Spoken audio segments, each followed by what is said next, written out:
সেই ঐতিহাসিক মুহূর্ত, যেই মুহূর্তের জন্য আমরা প্রায় 2 থেকে 3 ঘন্টা অপেক্ষা করছিলাম। পর্দাতে যে মানুষটিকে দেখতে পাচ্ছ সেই মানুষটা আমাদের অনেক চেনা পরিচিত এক নায়ক, আমার অনেক পছন্দের এক নায়ক। আজকে আমি আমার মনের কথা তোমাদের সাথে শেয়ার করি। আজ পর্যন্ত আমি কোনোদিন নিজের চোখে বা সামনাসামনি কোনোদিনও নায়ক নায়িকা দেখিনি। আজকে একটা বড় সুযোগ রয়েছে নিজের চোখে নায়ক দেখবার।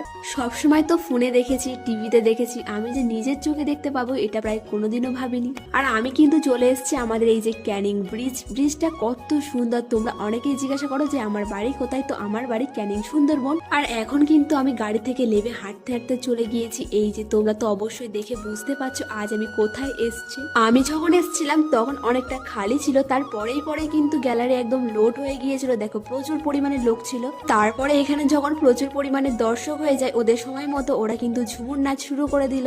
আর এটাও সত্যি আমার জীবনে আমি প্রথমবার এসেছি এই যে ফুটবল খেলার এই যে মাঠে বা এই যে গ্যালারিতে বসে আছি, এটা আমার জীবনের প্রথমবার।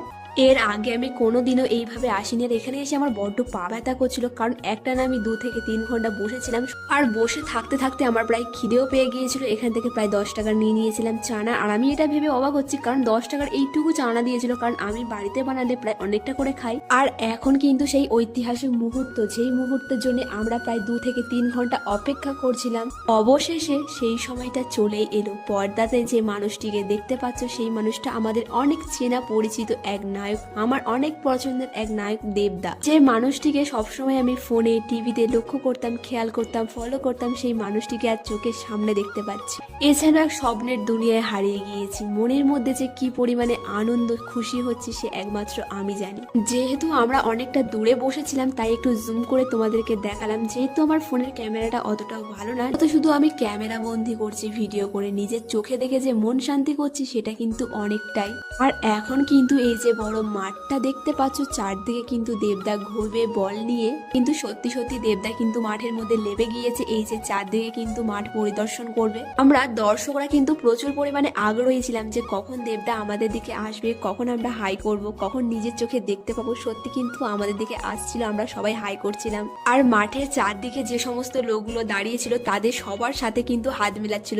আর আমি এই মুহূর্তে কিন্তু ভিডিও করার জন্য একদমই প্রস্তুত ছিলাম না, কারণ আমার সামনে থেকে দেবদা যাচ্ছে। আর কিছুক্ষণ বাদে এখানে খেলা শুরু হয়ে যাবে, তার আগেই কিন্তু আমি চলে যাচ্ছি, কারণ আমি সোয়েটার নিয়ে আসিনি। এখানে থাকার ইচ্ছা থাকলেও থাকতে পারবো না। আর শীতের সময় কেন জানি না বিকেলবেলা হলেই কিন্তু ঠান্ডা ঠান্ডা ভাব লাগে। আর সোয়েটার নিয়ে আসিনি, যত তাড়াতাড়ি বাড়ি যাওয়ার জন্য চেষ্টা করি। আর আমরা যখন আসছিলাম তখন দেখছিলাম গেটের সামনে প্রচুর পরিমাণে লোক জড়ো হয়ে আছে। যেহেতু গ্যালারি ভর্তি রয়েছে লোক, তাই বসার জায়গা হয়তো পাইনি। আমরা যেহেতু বাড়িতে চলে আসছি হয়তো অনেকেই বুঝতে পারবে আমাদের জায়গা। আমরা প্রায় হাঁটতে হাঁটতে চলে এসেছি এই যে অটো স্ট্যান্ডের কাছে। আর এখান থেকে প্রায় অটোতে আমরা প্রায় উঠে গেছি।